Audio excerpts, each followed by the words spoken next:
Ele era o maior navio de todos os tempos. Seu luxo e sua estética chamavam a atenção. Todos queriam conhecer o inafundável RMS Titanic. Essa era a fama desse imponente transatlântico, mas infelizmente sua primeira viagem foi subitamente interrompida. –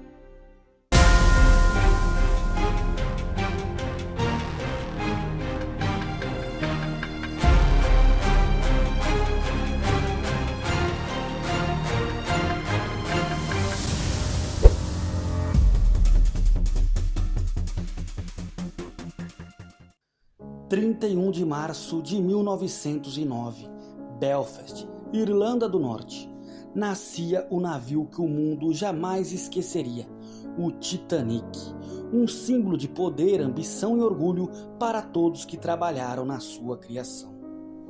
O projeto foi encomendado pela companhia britânica White Star Line, empresa especializada em transporte de passageiros pelo Atlântico, e construído pelos estaleiros Harland e Wolff. A White Star Line já havia encomendado outros gigantes dos mares, o RMS Olympic, lançado em 1910 como um teste da engenharia da época, provando que era possível criar navios gigantes que cruzassem o Atlântico com extrema segurança, e o RMS Britannic, maior que o próprio Titanic, lançado em 1914. Mas o Titanic foi planejado para superar os navios irmãos, em termos de luxo e fama, o ápice da ambição da White Star Line. Com 269 metros de comprimento, 28 de largura e 53 metros de altura, o Titanic pesava cerca de 46 mil toneladas, um feito sem precedentes na história naval, uma verdadeira cidade flutuante.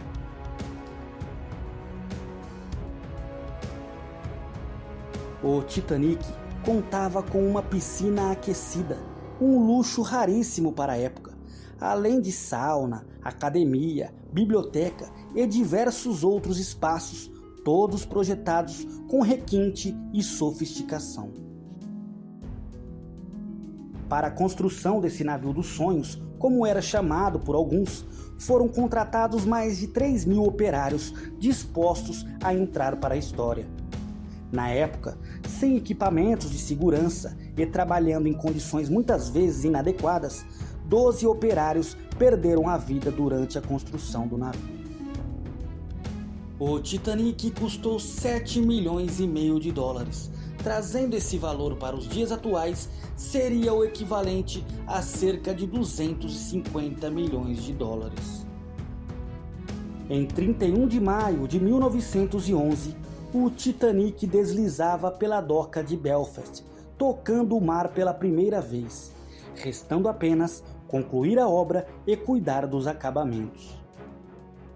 4 meses depois, seu irmão mais velho, o Olympic, se chocou com um navio de guerra britânico, perto da ilha de Wight, no sul da Inglaterra. O acidente danificou seriamente o navio, desviando o foco das obras e atrasando a construção do Titanic. Finalmente, o Titanic estava pronto para sua viagem de testes. Na manhã de 2 de abril de 1912, o navio deixou o estaleiro de Belfast e retornou no final da tarde, concluindo com sucesso seu grande teste no mar. Por volta das 20 horas, o Titanic partiu definitivamente com os tripulantes principais, com destino a Southampton, Inglaterra. Na madrugada do dia 3 de abril, após viajar aproximadamente 30 horas, o Titanic chega a Southampton, onde seria o ponto de partida para a viagem inaugural. Evidências apontam para a ocorrência de um possível incêndio no depósito de carvão do Titanic, que acabou enfraquecendo uma parte do casco de metal. Algumas imagens confirmam essa teoria. 10 de abril de 1912, meio-dia. Diante de uma multidão de pessoas, o navio inafundável, como era conhecido por todos, parte do porto de Southampton, com destino a Nova York. Minutos após a partida, o Titanic quase colide com outro transatlântico. Apenas pouco mais de 1 metro separa os dois navios e impede o acidente. Por volta das 6h30 da noite, o Titanic faz sua primeira parada, na cidade de Cherbourg, na França, onde embarcam novos passageiros. Na manhã do dia seguinte, por volta das 11h30, o navio faz sua segunda parada, em Queenstown, hoje chamada de Cobb, na Irlanda, onde mais passageiros embarcam para a travessia do Atlântico. No dia seguinte, o capitão Edward Smith, em sua última viagem antes da aposentadoria, autoriza o Titanic a aumentar a velocidade. Para fortalecer a fama e a reputação do Titanic, seria crucial que o navio chegasse em Nova York antes mesmo do prazo. Enquanto isso, começam a chegar mensagens de alerta sobre icebergs e campos de gelo na rota do Titanic, enviadas por outras embarcações. No dia seguinte, 13 de abril, o Titanic já havia percorrido aproximadamente 1.000 quilômetros. As mensagens sobre icebergs continuam chegando. E para piorar a situação, o telégrafo do navio apresenta falhas, impedindo que algumas mensagens cheguem ao capitão. No dia seguinte, 14 de abril de 1912, o Titanic recebe pelo menos 6 mensagens alertando sobre presença de icebergs gigantescos em seu caminho. Às 9h40 da noite chega uma mensagem crucial, enviada pelo SS Mesaba, mas a mensagem foi ignorada pelo operador de rádio Jack Phillips. Às 10h55 chega uma mensagem do navio SS Californian, informando que o navio estava parado e cercado de blocos de gelo. Jack Phillips, exausto e sobrecarregado com o volume de mensagens, responde de forma ríspida: "Cale a boca, estou ocupado, estou trabalhando." Sendo assim, o Titanic continuou em velocidade máxima. 11h30 da noite. O frio é intenso e o oceano permanece silencioso. Nesta época do ano, quando as águas do Atlântico Norte estão extremamente calmas, a chance de encontrar icebergs sólidos é ainda maior e quase impossível de enxergar durante a noite. 11h39. Um dos vigias avista um gigantesco iceberg diretamente à frente do Titanic. Imediatamente, ele toca o sino de alarme e informa a ponte de comando. A ordem é dada: reverter os motores e desviar o navio imediatamente. Mas já é tarde demais. O Titanic não consegue desviar completamente e se choca contra o iceberg, causando um barulho ensurdecedor, atingindo justamente a área que havia sido enfraquecida pelo incêndio. As águas começam a invadir totalmente os compartimentos estanques, que funcionam como proteção para barrar a entrada de água. O problema é que o Titanic foi projetado para suportar a inundação de no máximo 4 dos 16 compartimentos, porém 6 deles foram inundados. Por volta da meia-noite, o capitão Smith ordena que os motores sejam completamente desligados. Logo depois, recebe a informação do engenheiro-chefe do navio, Thomas Andrews, de que o Titanic está condenado a afundar. O capitão Smith enfrenta seu pior pesadelo, por saber que o navio só tem botes salva-vidas para menos da metade dos passageiros. Minutos depois, os operadores de rádio do Titanic começam a enviar pedidos de socorro a outras embarcações.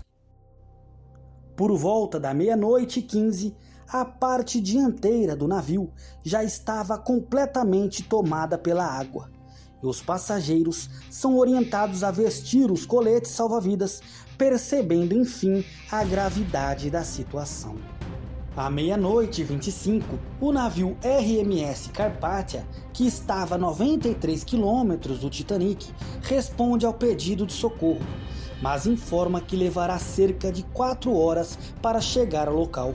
Enquanto isso, o Titanic tinha aproximadamente 2 horas. 00:45, o primeiro bote salva-vidas com capacidade para 65 pessoas é lançado com apenas 28 passageiros da primeira classe. Enquanto isso, o capitão ordena pedidos de socorro usando fogos de artifício. Minutos depois, outro bote salva-vidas é lançado com cerca de 28 passageiros. A ordem é que a prioridade para entrar nos botes seja dada a crianças e mulheres. Mas muitos homens, principalmente de alto poder aquisitivo, conseguiram embarcar. Enquanto isso, os integrantes da banda tocam hinos religiosos na tentativa de acalmar o caos. 1 da manhã. O cenário é aterrorizante. O desespero toma conta dos passageiros, que lutam para se salvar, enquanto o navio vai sendo completamente tomado pela água. As pessoas nos botes ouvem os aterrorizantes pedidos de misericórdia dos passageiros que ainda permanecem a bordo do navio. O Titanic tem menos de 1 hora para afundar.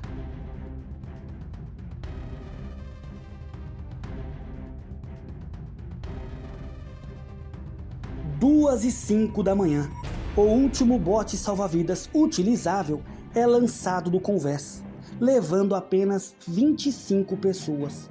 Mais de 1.500 vidas ainda permanecem a bordo, presas no destino do Titanic. Minutos depois, o capitão Smith liberta a tripulação de seus deveres, dizendo a marcante frase: "Agora é cada um por si." 2:18.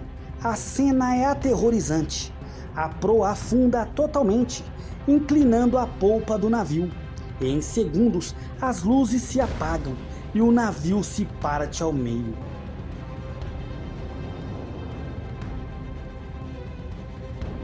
Às 2:20 da manhã, o navio que nem Deus afundaria, frase dita por um membro da tripulação, está totalmente imerso nas congelantes águas do Atlântico Norte. Mais de 1.500 pessoas perderam suas vidas. 4:10 da manhã. O Carpathia chega finalmente ao local, iniciando o resgate dos 705 sobreviventes do Titanic.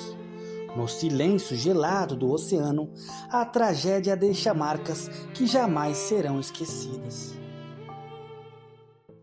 O Titanic permaneceu no fundo do mar por 73 anos, até ser encontrado em 1985 pelo oceanógrafo Robert Ballard. Através das imagens captadas, descobriu-se que o navio havia partido ao meio. A proa foi encontrada a cerca de 800 metros da polpa, em águas com aproximadamente 3.800 metros de profundidade. E eu vou ficando por aqui. Obrigado por nos acompanhar. Se você gostou do assunto, deixe aí nos comentários e até o próximo encontro.